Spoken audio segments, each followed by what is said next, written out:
I was preparing for this conversation and I did a little bit of research, and religious affiliation has really waned in the United States. I think about 2% of Americans were unaffiliated with a religion back in the 1950s, and now it's about 1 in 5 people, so about 20%. And uh, weekly attendance of religious ceremonies has dropped from 42% to 30%. And it seems like politics has played a larger role in our identity. And I just wonder if you agree with this assessment, if you have anything that you wanted to share related to politics, maybe taking over religion as an important group identity. Yeah, I mean, the first layer of this is just that our religions often determine our politics. That different religious communities are connected to different political parties, not just here, but in many other countries. So that's the first layer of it. And then the second layer, as you said, is there's been changes in religion. We've become less religious. And because we're a groupish species, if you go back to that core premise, people are going to look for other communities to scratch that itch. And so I agree with you. I think one of the things that's happened is as religion has waned, people have clung to their political identities more and more to provide that sense of meaning, a sense of community, a sense of morality and right and wrong. And so I wrote a paper a couple of years ago with some political scientists, and we decided that we might be better calling what's going on in the US instead of polarization, calling it political sectarianism.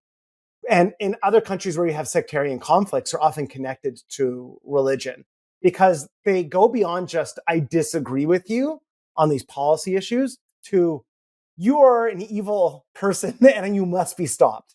And so that is a little bit more of the dynamic you see increasingly in American politics.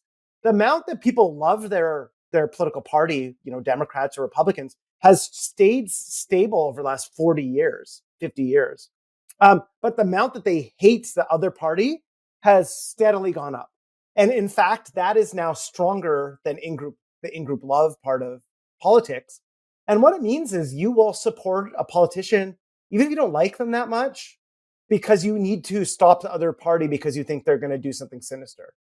And that's where you get corrosive politics, because you'll look past things like corruption or bad behavior of your own party. You'll rationalize it, justify it, vote for it.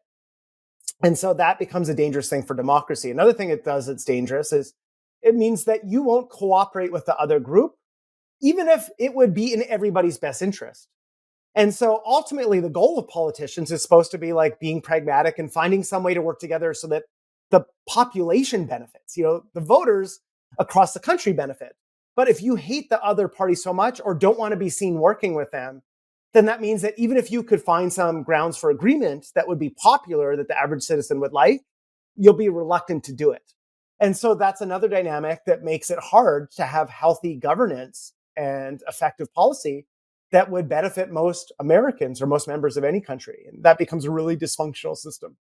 So what's playing out in our brains when we have this reluctance? Like because something is happening in there that's saying, no, you cannot do that. Is it saying that our beliefs are wrong and therefore we're wrong? Or what's going on there?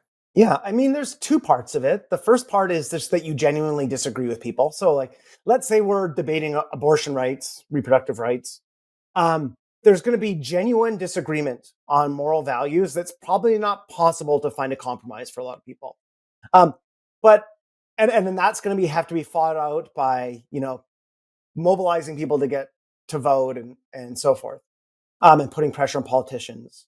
That is normal part of politics. What's not normal part of politics is when we are rationalizing bad perspectives, when we're closing our mind to people who disagree with us, when we can learn something that would be useful, when we're socially ostracizing people who cooperate with, other political parties, even if it would be in everybody's best interest to do so. And so those are a lot of different psychological processes that are going on. Is social media the reason we are where we are? I don't think social media is the reason. We were polarized before social media and it was already getting worse. I tend to think of social media a little bit like gasoline. There's a fire already burning, and instead of pouring water on it and dousing it, you're pouring gasoline on it.